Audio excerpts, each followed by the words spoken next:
It is not the politics or the military, or even the so-called economy, that will determine China's next move, but the renminbi's exchange rate. Like the United States, Europe, and Japan, China's economy has been hijacked by its own currency. But the renminbi has a unique feature compared with the dollar, the euro, the pound, and the Japanese yen. It is not yet freely convertible, and there may not be a day of true convertibility for 10 or 20 years. China's ability to weather the Asian financial crisis of 1997 and the world financial crisis of 2008 depends on the firewall of non-convertibility between the renminbi and other free currencies.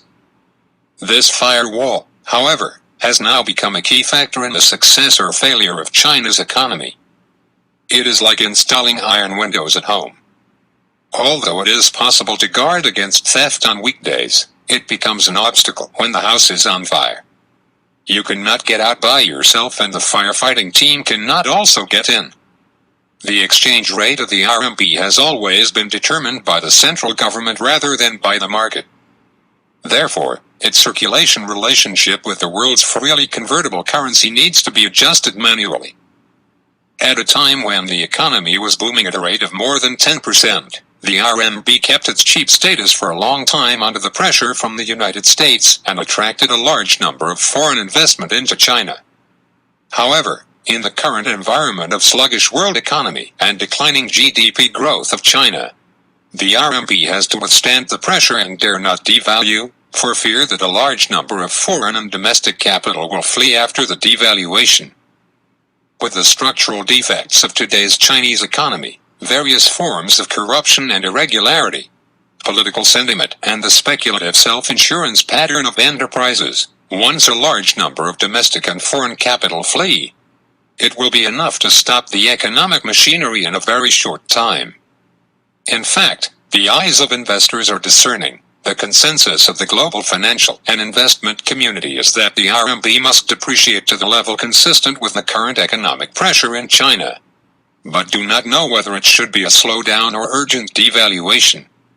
Since 2016, the RMB has depreciated by about 4% against the US dollar, but if you take the IMF's basket of currencies as a base, the yuan has depreciated by more than 10% against the US dollar.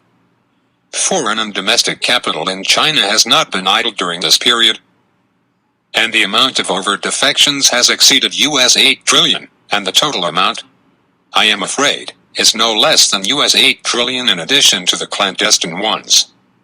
For example, fake imports and real foreign exchange. And China's proud foreign exchange reserves have dropped from 4.2 trillion US dollars to 3.2 trillion US dollars. According to internal economists' analysis, in today's complex economic, trade, and diplomatic relations of China, the critical value of foreign exchange reserves is 3.2 trillion US dollars. That is to say, if it is less than 3.2 trillion US dollars, China's foreign economic and international commitments are likely to falter. Because of its opacity, it is hard for outsiders to figure out at what level the RMB needs to be kept afloat to keep China's domestic economy afloat. However, almost all domestic and international economists in China have reached a consensus that the additional RMB 4 trillion issued by China in 2008 brought about consequences such as the bursting of the Yellow River embankment, and gave rise to credit debts of no less than RMB 20 trillion. Add in other routine central and local debts, and China's total debt is no less than 3 times GDP. Moreover, with China's state-owned economy accounting for at least 60% of the total, much of that debt is in the state-owned system, that is, the whole country's economic machinery will cease to operate once a joint debt is made. This situation is much more serious than the triangle debt problem that Premier Zhu Rongji faced more than a decade ago. However, in those days, the 4 major non-performing assets acquisition companies and public-to-private strategy were used to get rid of the difficulties. Today, no matter from the nature or the total amount, the application of the old technology is also ineffective. Although the currency has not yet been linked, China has almost completely embedded in the international system in the real economy and trade. A sudden loss of control of the RMB exchange rate is bound to lead to the loss of control of the real economy and trade, which is beyond the affordability of China and even the world. So governments don't want to see the RMB get out of control. The consequences of China's runaway economy. As Henry Paulson, the former U.S. Treasury Secretary, put it most clearly in his memoirs, those who have been downplaying the Chinese economy had better start praying that their predictions will not come true.